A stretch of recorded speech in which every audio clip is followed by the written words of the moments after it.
Hello. If you're here, thanks for being here. Bex literally just finished the book like the second we went live. Like 2.5 seconds ago. She's recovering. Yeah, I haven't thought of anything, you know? I Fair. don't know why I'm rating it or anything. This is fair. To be honest, I don't know if I think I did rate on Goodreads. I don't know if I'm fully sold with my rating. So Interesting. Tell me more. I think I rated a 4-star, but I think I could go down to a 3. Interesting. Yeah, I think I'd probably be the same. I liked it less than the first one. But I think I'd probably give it a 4. Probably. I give it a 4. I liked it a little bit better than the first one. I don't know, if we're talking about the first half, it's like a low 3, and if we're talking about the second half, it's a higher 4. So it's like, yeah, I feel pretty similar about that because I think it was about the first 60 to 70%. It felt very middle book syndrome to me. Like, agreed. And then kind of like, the last 30 to 40%, it was kind of like the weird, creepy stuff was kind of happening again. And I was like, yes, this is it. Agreed. And then like more action and stuff. So I was like, yeah, this is what I've been waiting for. Hi, Kaylee. You should read the book. Yeah, it's a good one. You should read it. If anyone is here in the comments that has read it, let us know. What do you think? My non-spoiler thoughts was I love the animal companions. I loved them. Hello, Deb. And I enjoyed where the alien Hest's POVs went. Yes. Yes. More than I liked the other side of the world.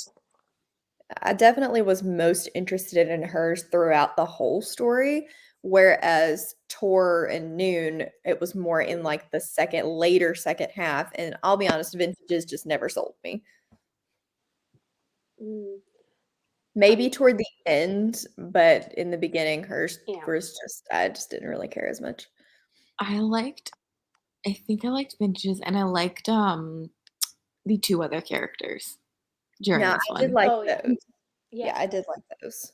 I think it was just her, like the other stuff going on. I liked.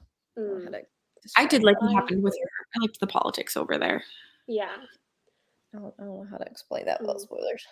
Yeah. I feel like, as I said, this one for me is probably like a high 3 or a low 4. And but I feel like I'm trying to remember what book it was. I think it was actually the Bone Ships that I remember saying that, like, reading the synopsis, I didn't know what to expect, but what I read was not what I expected. Despite the fact I had no idea what I was going into, and despite the fact that we read the first book, like, I didn't really have that many ideas of where the plot would be going if you watched the first live show, but it wasn't actually what I thought it would be the second book. But so I think it took me a little while longer to warm up to it, but then by the end I was into it. It's actually one of the things I think I didn't love as much about this one is where the plot went. I could not have predicted from the first book, especially Tor and Noon's that side. I can see that. I didn't like that because I was like, I felt like the rest was pretty any reason to do this in the first book. Yeah, I agree as far as Noon and Tor's, but I do feel like I could kind of see where everybody else's could have come from. Yes, I do agree with those ones, but Tor and Noon's I feel like are always the most predominant, and I was really bothered about because I was like, where did this come from? Like, why are we going on this quest? Also, I should probably put spoilers up because I feel like we're already getting into spoilers. Yeah. Yes, Deb, agreed. I feel like when we were reading at one point, me and Mel said, like, this book just got good. Like, it was like middle book syndrome, and then all of a sudden we were like, race to the finish. Yeah, I'm doing like a vlog of sequels to know is it worth it to start if the sequel's crappy kind of vlog. Yeah, I love that. And if you'll see it's like, not feeling it, wait. Yeah. This is interesting. I wonder if because I didn't overly like vintage in the first one, if that helped me like her more, her POV more in this one, because I felt like it was a kind of a different vibe than the first one gave. She I had liked Vintage in better. the first one and I liked her in this one. I feel like she is me in 30 years, but way cooler. Okay. Vintage felt younger to me in this one, though. I felt like she didn't feel like that old character, but she didn't say lovely and hun a million times in this one. My darlings were still there, but maybe not They were. as frequent. Just not as much. Hello. What should we get into first? I guess characters. We obviously kind of talked about how we didn't like vintage, and then Hest was my favorite character in this book, easily. Although animal companions count, Tor's animal companion is incredible. I love him. Snarky, smart-ass cat. I was like, I thought it was really interesting how the animal companions mirrored their companion, and how Tor always complained about his animal companion. I was just killing myself. It's you. Like this is you, and you're complaining about you. Do you remember when they were on the island and the starfish thingies? Mm-hmm. So I was at a point where I was like, I do not care. And I literally 10 minutes before that scene came up was like, if one of them died, I don't think it would bother me at all. And then that scene happened and I was like, no, not the cat. Never mind, I changed my mind. Bring him back. Yeah, I think for me, the characters, I liked Vintage, I would say, from the start. I liked her, and it kept the same throughout. Like I liked her perspective. It was fine. And then whereas the rest, they had to grow on me a bit. Hest's one grew faster than the others. Like at the very start, I wasn't super into it. Again, kind of not really what I was expecting. Don't know what I was expecting. That one was what I was expecting. Yeah, but then it quickly became more like what I was expecting. So I ended up, I think, by the end, her point of view was my favorite, but at the start it definitely wasn't. And then Tor and Noon, yeah, I didn't really care about them for a good while. Noon was my least favorite. She in this book, I felt like just was really good at everything and was amazing and I was just like, wow. Like my favorite last book. In the first book, like she had those self-esteem issues holding her back, but she went and got herself a man and a dragon, and now she is good. Literally. Yes, Tabitha. Yes. Yeah. Right. I think it would have been a bit like I liked them in the first book, but I don't think it would have had the same effect in this one. So I think it was good that they were still there, but they weren't necessary. So it would have annoyed me if they were there. 100% agree with this too. Yes, 100%. And the way that the dragon acted reminded me a lot of Hobbs dragons. Yeah. Vostok is, if that's how you say it. I think that's how the audio said it. She's interesting. I don't really like her.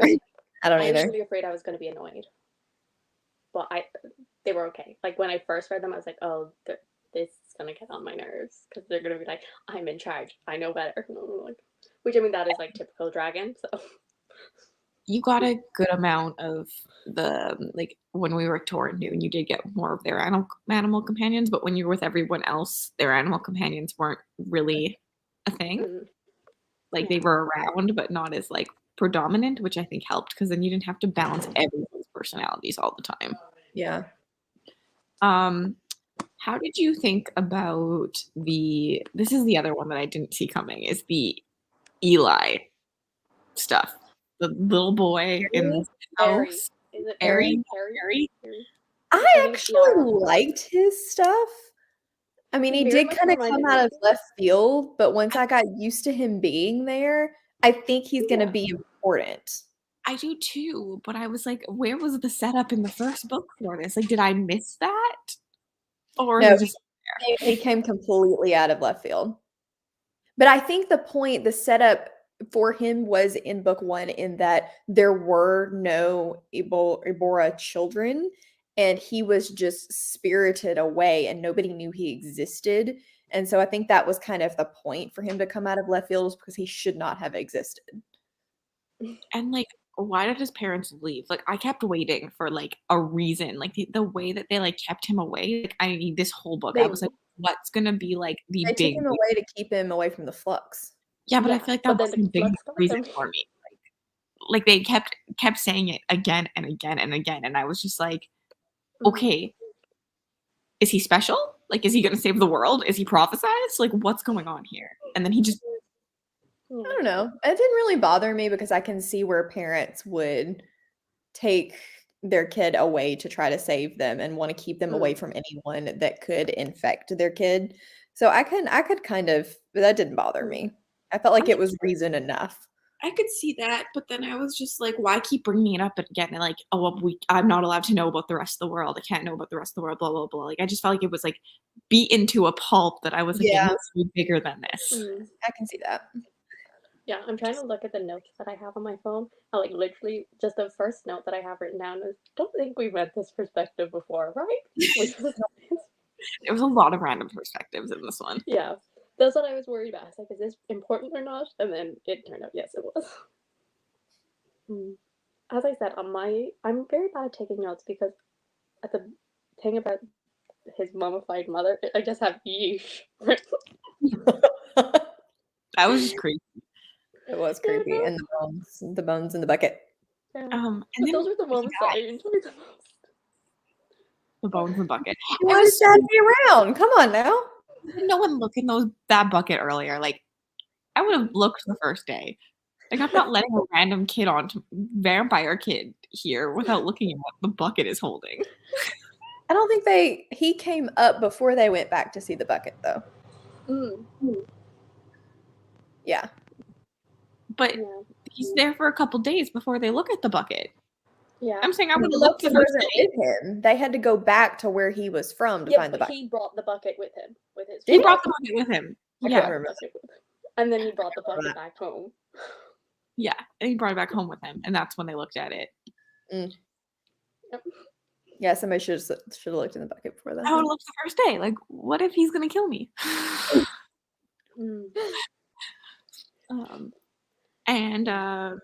How did you guys feel about I'm really jumping around here, the add of another romance? I liked it. Yes, I liked it.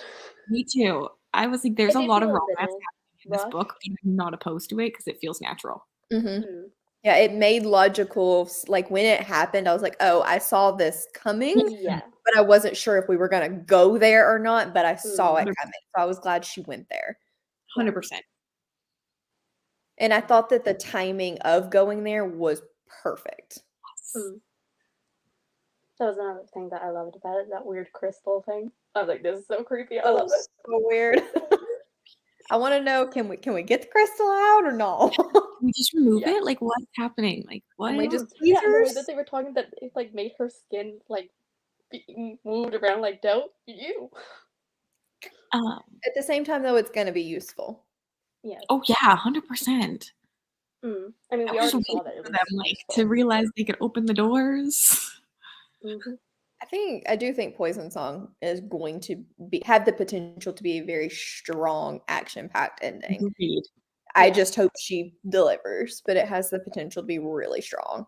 I loved the end of this book. Like, if the whole book had been the end, I probably would have given it a higher rating. I probably will stick with my 4, I think, but you know how you were annoyed about the Noon and Tor thing? I was, I think, slightly less annoyed because I was aggravated in the first book by the Fell Witch winnowing fire thing in general, because it seemed like, I mean, we're talking, this trilogy is called the Winnowing Trilogy, yet that was just kind of there and nobody ever explained what it was, how it got there, why it was there. There was no reasoning behind it. There was no world building to it. And I'm like, okay, why is this called the Winnowing Trilogy if it's just kind of this thing that some people can do?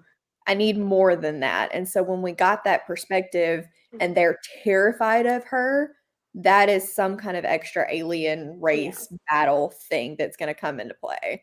Another reason I didn't like it is I felt like this went too sci-fi for me. Fair. At that point, I was like, okay, we're losing a little bit of the fantasy. I would honestly almost call this book after the second a sci-fi. See, I was expecting it to lean hard into a sci-fi in the second one, so I don't think that bothered me. And I was kind of annoyed. It's like, well, we're all aliens? Like, Yeah. what? And I kind of liked that it took the Eborans down a notch a little bit. That didn't bother me. I felt like they needed a good knock. I assumed that they had been humans at some point, but I don't know if I liked I don't think I liked the fact that the tree was an alien thing. I kind of wish it had just been like magical that it happened. I don't know if that makes sense. Yeah, it does. I can see that. Parallels that it was drawing between like the tree and the people who put the tree there and this worm people. Like I liked the parallels that brought. That both of them are people who come to Earth to different planets who try to put their seeds in the world. So I like the parallels of that. Yeah. But, it didn't bother me that it leaned into it sci-fi. I was expecting it to lean into the sci-fi. Yeah. I'm mad that it did. I was okay with it. I mean, like, it didn't take away too much from my enjoyment, but it was a thing that I noticed and was just like, I wish it hadn't done that as much. Like, you know? And like I didn't really like those scenes over there. I just that part of the world book I was done with. I was like, why are we here? Why didn't I get this set up in the first book? Now we're freaking aliens. Why did no one adventure the freaking island? Like I was just like, how are you a freaking flying griffin and you haven't decided to go look at the city that you could probably see? Yeah. I mean, there's flying bats in the world that are huge, that can be ridden. Nobody's seen this place. Didn't bother me. Which also, I would like to point out, for like, as you were saying earlier about, the whole trilogy being called the Winnowing Flame Trilogy or whatever, there was very little of that in this book. Like, obviously, there was like that one thing where they were scared of her fire. Yeah. And like, there was a thing of like tyranny being one, but there was surprisingly little. And, I agree. As someone who for was it to be the name of the trilogy. Yeah. As someone who was even nervous after the first book that they would like lean heavily into like that like weird religious thing that's happening over there was none of it. And I was like, I wish they had gone there. Yeah, I need that explained a little bit more. I need to know why that's important, where it comes from, because they were creating a drug essentially over there, but that's not been mentioned again at all. I'm like, okay, this is all going to have to come full circle because if we just drop off all of these plot devices, I'm going to be annoyed. See, I'm not bothered about that. I'm not bothered about it being called the Winnowing Flame Trilogy either. I'm like, it's a cool name. I'm good with it. It's a cool name, but it implies importance that's not there. Why did you introduced this thing and then forgot about it for a whole second book? It's like it's almost there just to give her some cool powers to use, and I'm like, I'm gonna need more than just a plot device for cool powers. I mean, based on the last line, I mean, it seems that she's going there to destroy it. So, I mean, we're gonna get more information about it. So, I hope so. I don't know. It didn't really bother me, but I don't think I cared. Like, I was like, it'll happen throughout the trilogy. Like, it'll like. I feel like I've gotten personally that I'm ready to, like it could happen in this last book, but I don't know if it'll bother me if I don't get that much information. I feel like I got enough myself, but maybe it's the fantasy person in me that's like, oh, it's just your fantasy powers. Yes, I get that. I get where you're coming from there, but because it's not set up that way, it can't. I don't know. You're explaining everything else and every other person's origins. So why are we just ignoring this one entirely? If it were cohesive, I don't think it would bother me. I think it might be me sitting here like, please stay fantasy, but I know you're an alien. Like, I know you're an alien based on the last book, but I really wish that it would just be fantasy. Yes. Yeah. I can see that. I think that's actually the main thing that bothered me about this book is because like with the first book, I mean I give that like a high 4 star. I like I like the plot, I like the characters, but what I really loved about it was the world building. I like I feel like in this book, because like obviously she's built up so much of the world already, the world building that we did get, I wasn't that big. Agreed. And I think that's why I liked it. It's why I liked Hess POV better because we were still learning in her Yeah. POV about like the But alien even shit. then, we didn't get Actual as much as I progression. wanted. That's why I liked it Agreed. more towards the end, because we were getting like this whole like, you know, they're all connected and all of this and how they can move the wall and all of that. Yeah. So I think that's why Yeah. I liked her point of view more and more as the book went on. I agree. I do agree. Let's talk about Hest while we're here, because I feel like she has a character arc in this. Mhm. I expected it to go this way. I wanted it to go this way, and I was scared it might not go this way. Yeah. So glad that when she helps them escape, it's just because she's like, look, you're in my zone. Let me have my zone. Get your butt out of here. It was not to save them. It was to get them out of her business. Yeah, because Yeah. she didn't want to lose Loved that. companion. And I was like, I Loved love it. it. Such a good character like Mhm. moment for her, because it really showed off her personality of like the jealousy and like wanting to be Yes. special and wanting to be the one, and you can kind of Yeah. understand her motivations better for book Yeah. one, I think, in Yep. that. Agreed.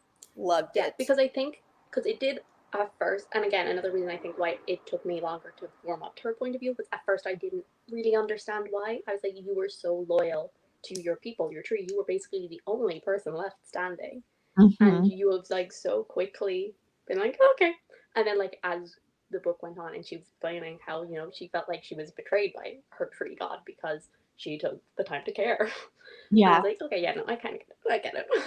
Good for you. She also had like that whole part of book one getting to know that queen. Now that's not who she thought she was getting to Yes. know, but she did spend a ton of time with her and Yes. thinking it was something else. Yeah. Yeah. And so I think that's why as the book went on, I was like, yeah, you know what? I kind of understand why you. The scene where she breaks the beast out of the egg, I was like sitting there like, oh my god, the poor beast. Like she doesn't even let it hatch. She's just like, I need a friend. Like you just see how like she's the only thing that matters. Like she cares about herself and that's it. Mm-hmm. Yeah. And I think that's one of the reasons why the queen was able to kind of get her on her side, is because she is so lonely.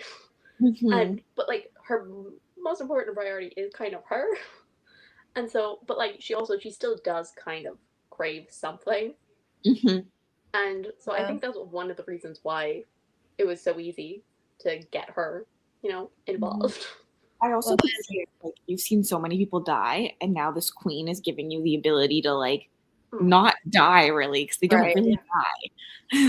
Yeah. And then you can even see like her beast reflecting her as well, because he is so jealous and like attaches and claws in, will not let go.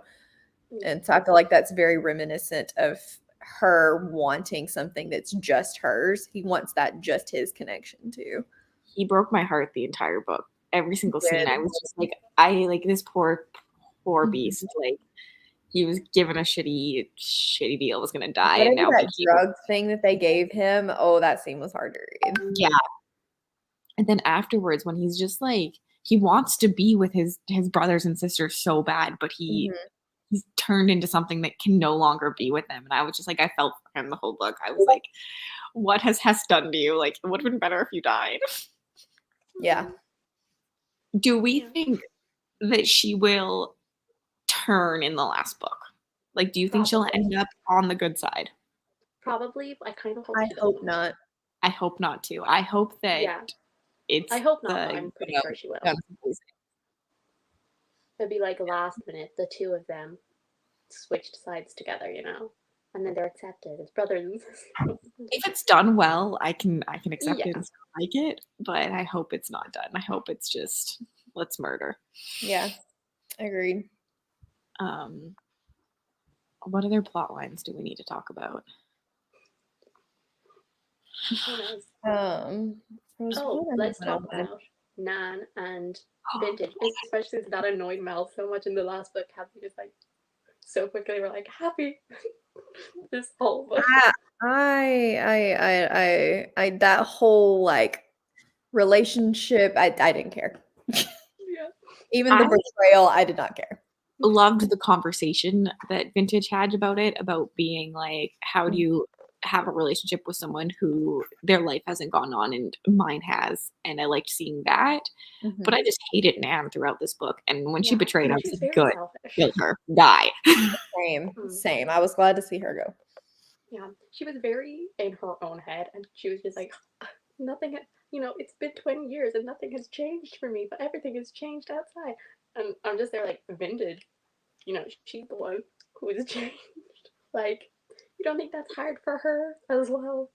Because she's like middle age, where like, man, she has however many years. So like, you don't think that's hard for her? Yeah. Yeah. So that kind of annoyed me, but it did make me laugh then when it was revealed, when they had like their fight about, oh, you're too human, you're too abhorrent, and it's just, oh, actually abhorrents were originally human. Yeah. I didn't really care. I saw the betrayal coming. Like, I was like, oh, this is such an easy plot device here. But Yeah. I'm interested to see what happens with the egg they took. Yeah, that's definitely gonna hatch. It's gonna hatch. They made a point of saying it was the next to hatch. Like, it's gonna hatch. Yeah, it's I gonna. want more I bet it's gonna hatch. Like, did they take it back to the Winnery? Did she just run with it? Who knows? I think it went well. Yeah, probably goes back to the Winnery. Yeah, I think so. That's what I guess assumed. Which, with the way, like, they obviously should get some more Fell Witches here, because Noon is all this high, mighty, all powerful. So why are we not like, let's use Fell Witches against these aliens? In the first book, they said that they didn't work well together, I think. So I think they're. Then we had that one perspective in the first book about the kid and using the kid to control her, and that was ignored. Like, I don't even, where did that go? Was that ever died? She died. She died, but I thought she died. But yeah, I thought she died too. But she died. Well, I thought she died, but then even still, like, why is that kid not ever mentioned again? Like, nothing comes of it. So why did we even introduce it in the first place? I forgot about that character halfway through, but I remember at the beginning being like waiting for the Mother Fell POV to happen. Yeah. No, she This feels like Truth Witch again. Are they dead or are they dead? We're talking about Truth Witch. Yeah. Okay, plot device. The kid's death. What did you feel? I hated it. I saw it coming. I saw it coming too, but I hated it. Actually, I didn't think the kid was going to die because I wanted him to be more important than he was. But I thought his beast was going to die. Me too. I thought it was going to be the other way around. No, I thought it was going to be this way around, that the beast would live. But will Vintage now use this beast? Is what I think is going to happen. I didn't think of that. Probably. Maybe. And then, but like, I just like, what a stupid plot device to use. Like, we couldn't have brought them together some other way. Yeah. Yeah. Because what was that was his only point.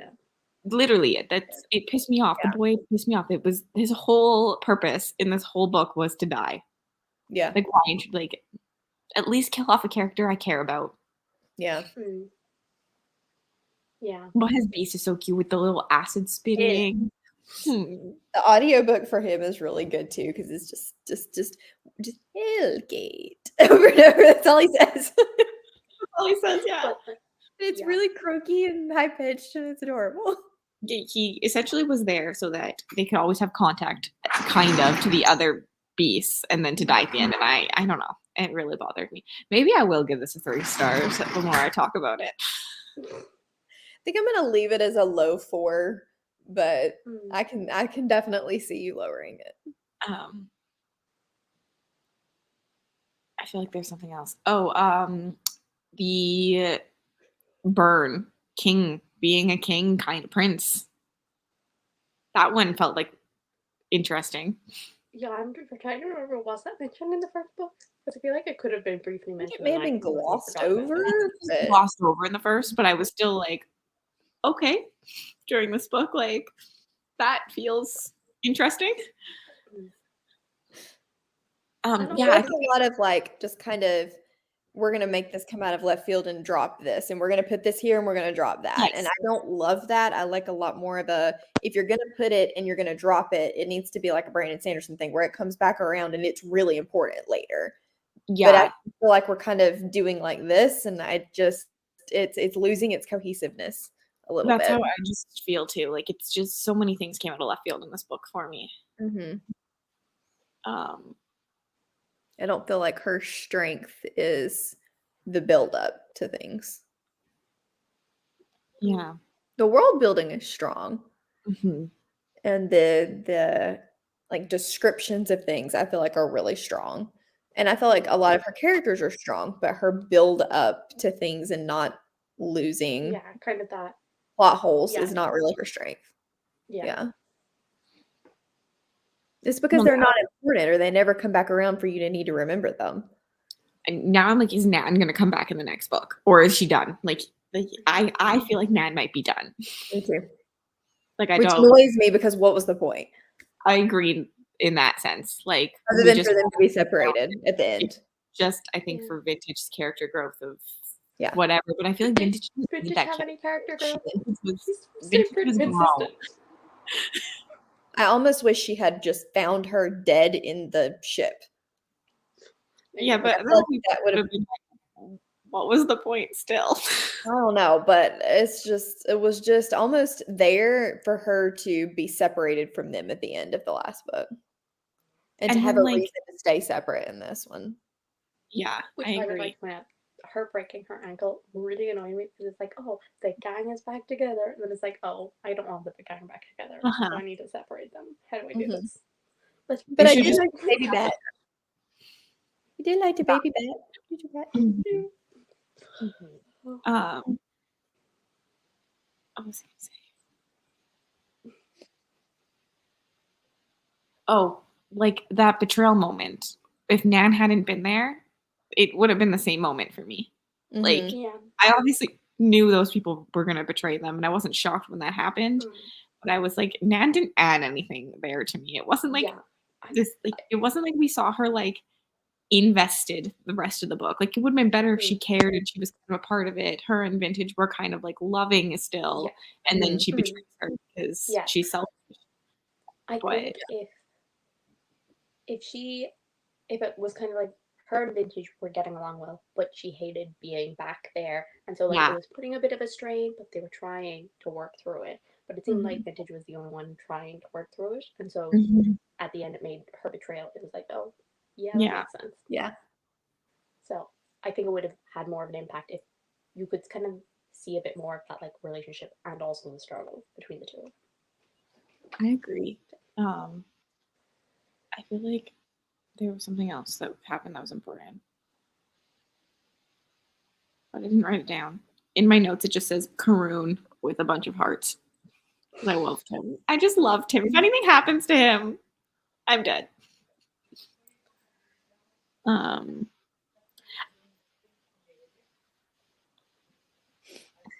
don't know what this note means. It just says raising is wild touched.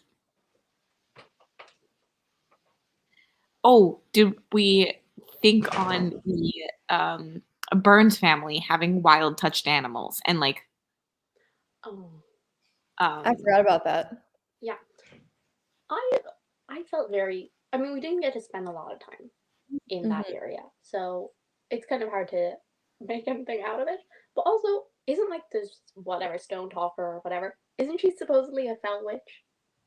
Yes, I think she is. But there was like no indication that she was. Because she's tried to stay hidden because they think she's dead. Yeah. But then there's fell witches that are really all over the place. So. I wonder, will she actually have an important role? Because she was mentioned in the first book. We met her in this book. And I know that we're kind of pointing at Noon as this all-powerful fell witch. And I'm kind of like, will maybe the other one actually have an important role to play? I think But then I'm like, no, the author really seems to like Noon and giving her all the power, so I doubt. Yeah. I think Burns family will be like they'll come in the third book for war. Like, I think it's going to be a build up of all these places maybe coming to battle. It Mhm. will be more than just like the Aborians and the beasts fighting. Yeah. We're gonna have, I think we'll have the witches. We'll have, because I think Noon is gonna go free people, and then I think that they might come and help because they have Yeah. nowhere else to go really. I And think then we'll it's going to be a matter of, honestly, I can see where the new alien people and the fell witches come together because they hate each other so much. They have to come together to get rid of the worm people. Is the worm person the Kind of original Fell Witch converted? maybe. The queen.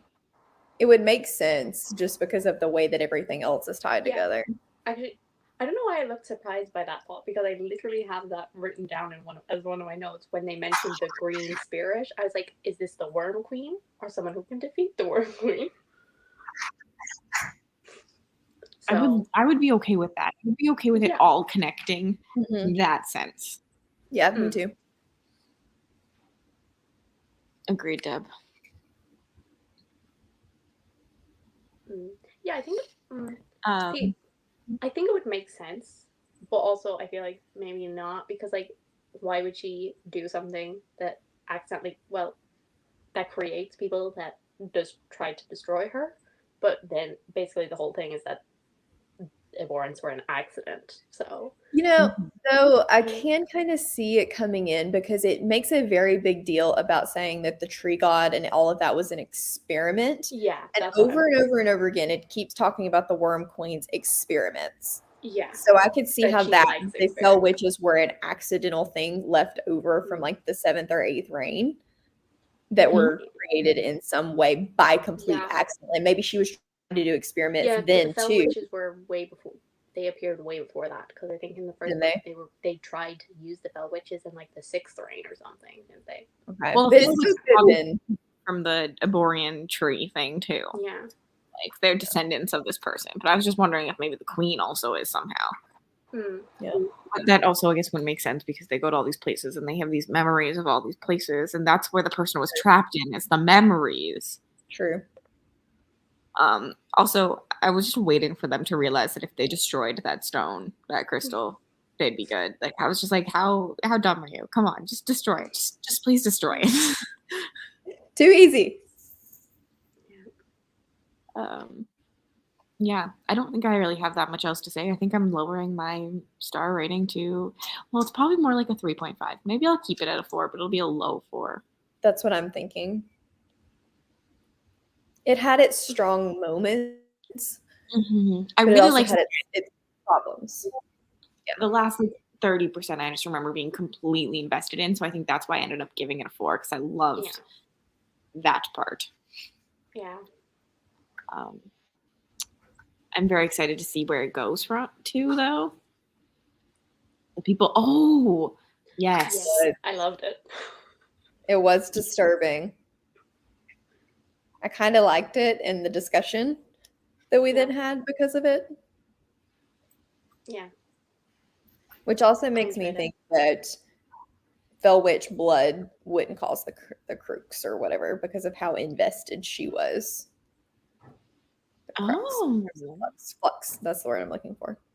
I'll be interested to see if there's a cure for it, or if Tor ends up dying from it during this book, because I feel like that would be great. I love when they kill a good character off, and I would be heartbroken.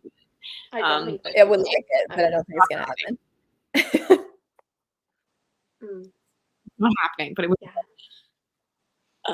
But yeah, anything else you want to discuss? I think that we kind of hit major points. Predictions for next book at all? I have no idea because this book felt like it came out of left field, so I have a feeling the next book's going to do the exact same thing. If you'd asked me that maybe 2 weeks ago, but now I'm just the Winnowing going down, and Fell Witch is coming to help the war, and that's how they're going to win. Yeah. Oh, and maybe an army of wild touched animals.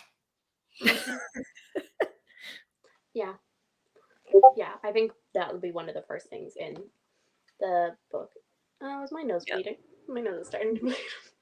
Well, good thing we're ending it. Thanks everyone for joining us. The next live show we'll have to talk about because I don't think I'm available till the 3rd week of September if we want a weekend. Which then gives me time to read it. but we could try and do like a Friday. I'm fine with that. But we'll have to discuss. And then I'll let everyone know on the Twitter and the new Instagram. Yay, follow the Instagram. So thanks everyone for hanging out. Hope you enjoyed the book. Have a good day. Bye.